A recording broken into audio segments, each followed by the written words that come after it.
Hello, I am Dan, aka the tipster in a suit, and I may not have been to the most racetracks.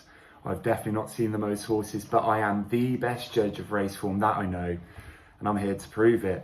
I want to thank everyone who's liked and subscribed. It does mean the world to me, and it helps push the channel out there for more people to see. It's absolutely free to do and takes you about 2 or 3 seconds, so make sure you do leave a like or subscribe. But particularly everyone who's commenting. It's the reason I started this channel. I wanted to interact with more people, and I'm buzzing when I see a comment drop down below. So do leave a comment on what you think on my selection or any anti-post selections you have for the 2024 Cheltenham Festival.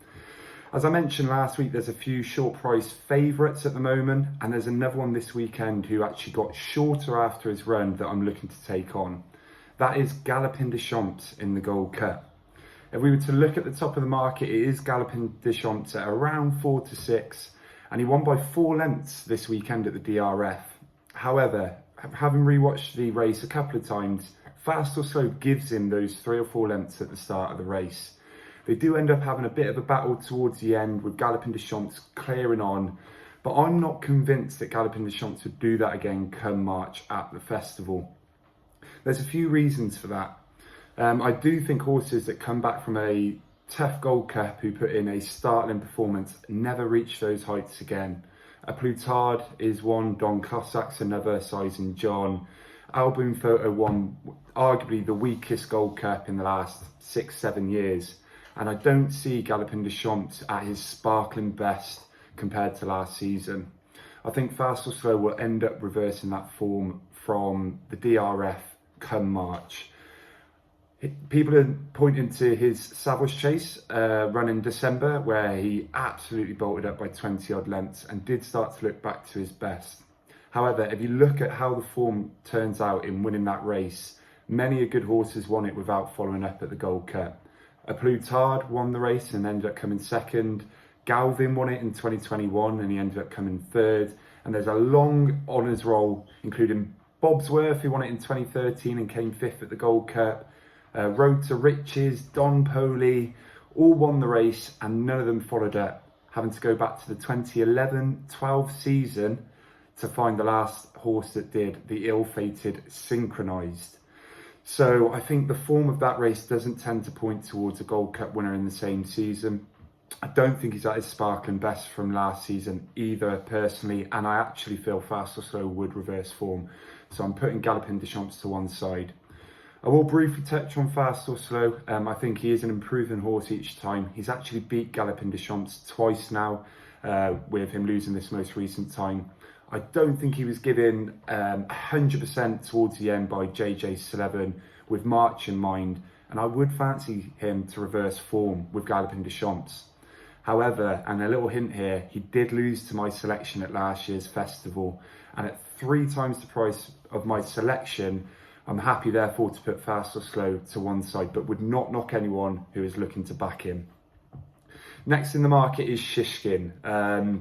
There are too many quirks and too many questions for my liking for a 9 to 1 poke in the Gold Cup. You just have to go back to Newbury this season, where he didn't even want to start, just planted his feet and refused to go. If you look at the Champion Chase the year before last, it was wet, it was muddy, and there's no guarantee that's not going to be the case again, and he did not want to run. He was quickly pulled up, and after the first fence, if you were holding a Shishkin ticket, you know you were on to a loser. In the King George, he was looking pretty impressive, and if he had stayed up, arguably he would have went and won that race. However, who's not to say that he wasn't tiring from the end-to-end gallop that King George potentially was showing? Hewick was halfway out the back of the screen, so they were going a fair gallop, and it's arguable that he just wasn't quite staying. And with an extra 2 furlongs at Cheltenham on more undulating track, who's to say he won't tire and fall again? With too many quirks and questions, I'm happy to put Shishkin to one side at 9 to 1. Next in the market is Presse. Now, Presse had a scintillating novice season. He was kept predominantly to shorter trips, winning the Scilly Isles, on his way to winning the Brown Advisory that season. This shows me that he has got speed, but it's an out-and-out stamina test at Cheltenham. That Brown Advisory win is good form, and then he went to the King George, where he did look beaten by Brave Man's Game, and that caused an injury, which meant he was only then seen until recently at the Lingfield Winter Millions Festival. His return, he battled away against Protectorat and did end up getting winning, and I don't doubt that he will come on for that run. But for me, battling away against Protectorat is not good enough to be beating the top two in the market. I'd be happy to be wrong on Le Presse. I'd love a British winner. I'd love Venetia Williams to go and get one in, but I do not think he is the horse to go and do it. So again, I've put him to one side. There's a couple of honourable mentions. Brave Man's Game is not the horse he was last season. That was shown in the King George, Charlie Hall, and I think after a really tough season last season, I just don't think he's coming back to what he was from last season, and I don't see him being able to reverse the form with Galopin de Champs. Finally, I want to give a little mention to Ahoy Senior. It's a horse I absolutely love and I will back to the end of the earth, even when he's 37 and still going round. He's got lots of quirks as well, and at 50 to 1, I think he's worth a little saver, a little £2.50 each way. He was travelling nicely in last year's Gold Cup before coming down, and definitely has spring form as well, with his best runs often coming in the spring. But it's not one that I could be so confident at that I'd pull it up as a selection, an official selection. So that leads me to Nassalam's another one as well. Nassalam was brilliant in the Welsh National, but it tends to be a mud lover's paradise, and I don't think he's quite up to a Gold Cup standard, even though he is officially rated £2 better than my selection. This leads me to my selection, which is Coolrack Rambler at 16 to 1, non-runner, no bet. Now, he has unbelievable form in the spring. He's ran 4 times in March and April with form figures of 1, 1, 1 and 1. Bearing in mind, 2 of those were at the festival where he's won the Ultima back-to-back, and last season where he then followed up in the Grand National. To me, he seemed to idle in that Grand National towards the end, hitting the front a little bit too early. I actually had him that day, I was absolutely buzzing.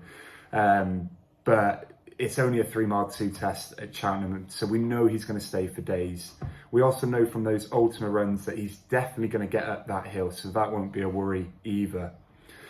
In last year's Ultima, I rewatched it. He did admittedly give Fastorslow £4, but I think it was a superb ride, one of the best rides of the whole week by Fox, who smuggled him into the race, turning in for home, and hit the lead just going into the last fence, which was just late enough that he then surged away, won by about half a length from Fastorslow.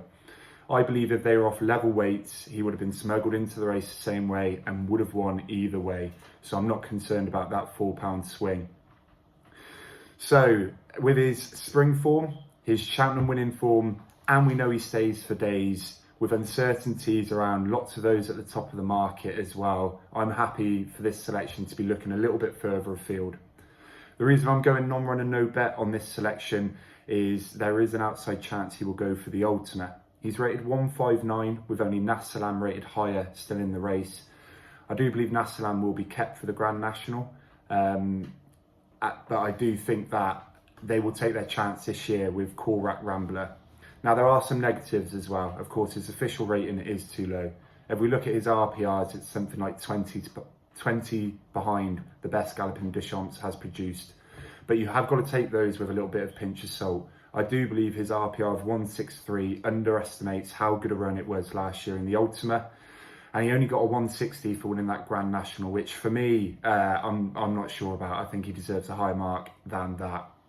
So there we have it. Coolrack Rambler, non-runner no bet at 16 to 1 to protect ourselves in case he goes to the Ultima. The stake is only going to be £15 each way. Now, before you say, oh, that's not enough, I do understand. But I actually think there's a chance that he'll go off bigger on the day. I think if the field stays the way it is, if Shishkin goes and bolts up this weekend, he will shorten, which could potentially lead to some drift to the others. So I'm happy to play it smaller stakes now and wait for the day where I believe you could go off around a 20-25 to 1 shot. So like I said, there we have it. Coolrack Rambler at 16 to 1, non-runner no bet for the Gold Cup is my anti-post selection this week. Let me know if you think it's a good or bad one. I'm not going to be as confident to say that I know I'm definitely right on this one, but do let me know what you think about it in the comments below, and I'll catch you on the next one.